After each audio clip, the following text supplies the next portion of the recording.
सभी दोस्तों और सहेलियों को नमस्कार।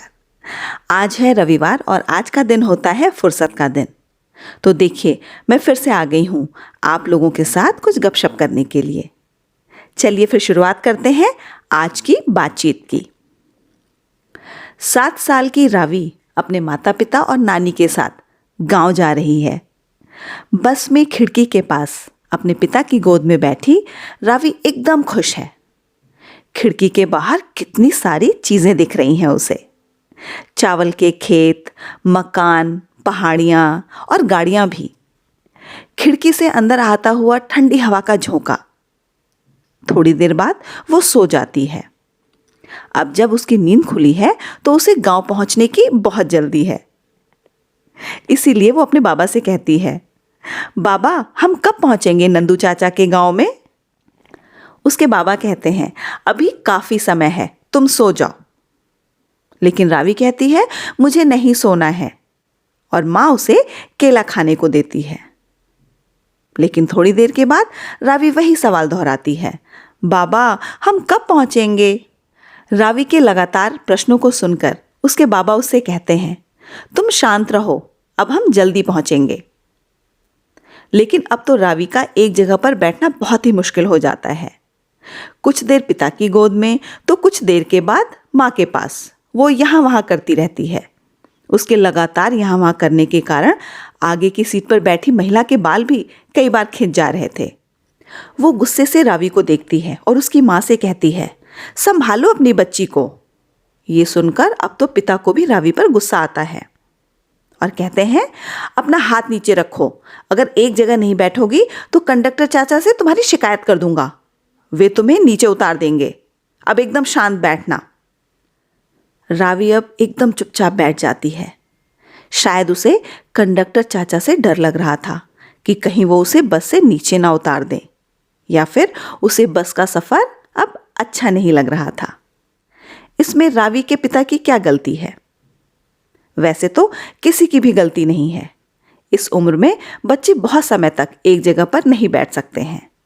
किसी कार्य में 10 मिनटों से ज्यादा उनका मन नहीं लगता है। इस उम्र में सारे बच्चे ऐसे ही होते हैं। इसीलिए बड़े लोगों को कुशलता के साथ बच्चों को व्यस्त रखना होता है। क्या इस घटना को अलग तरीके से संभालना संभव था?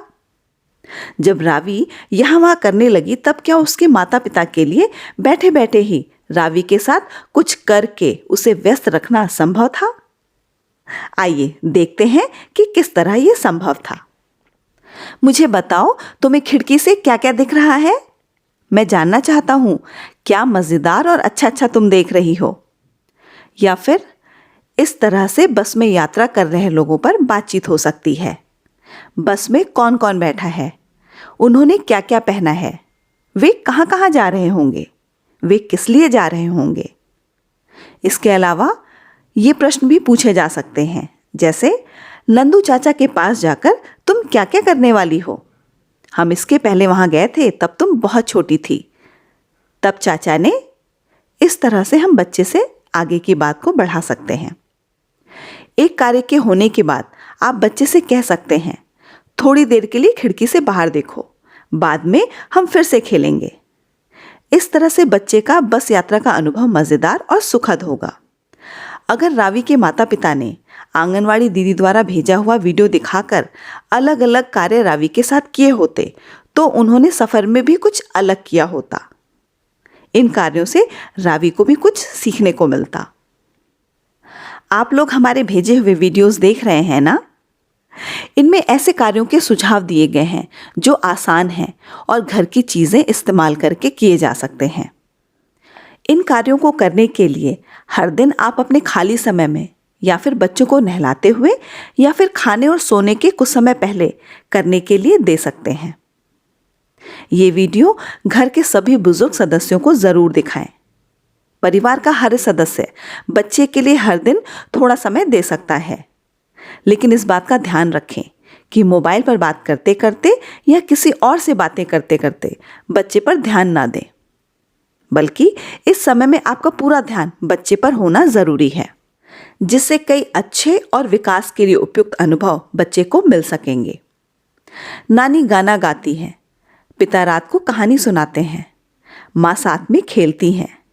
ऐसे अनुभवों से बच्चों को लाभ होगा और उसके साथ अच्छा रिश्ता बनने में भी मदद होगी। साथ ही आपके तनाव को कम करने में भी मदद होगी।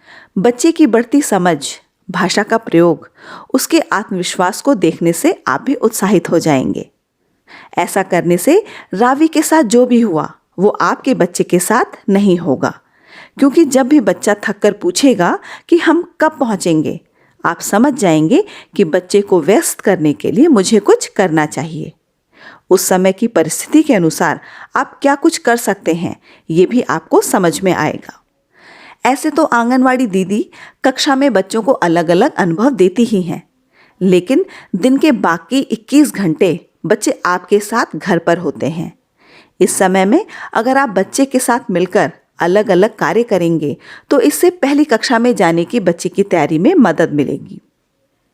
अब आज की चर्चा को मैं यहीं पर विराम देती हूँ। आप इस वीडियो को भी घर पर ज़रूर दिखाइएगा। जल्दी ही फिर से मिलते हैं। नमस्कार।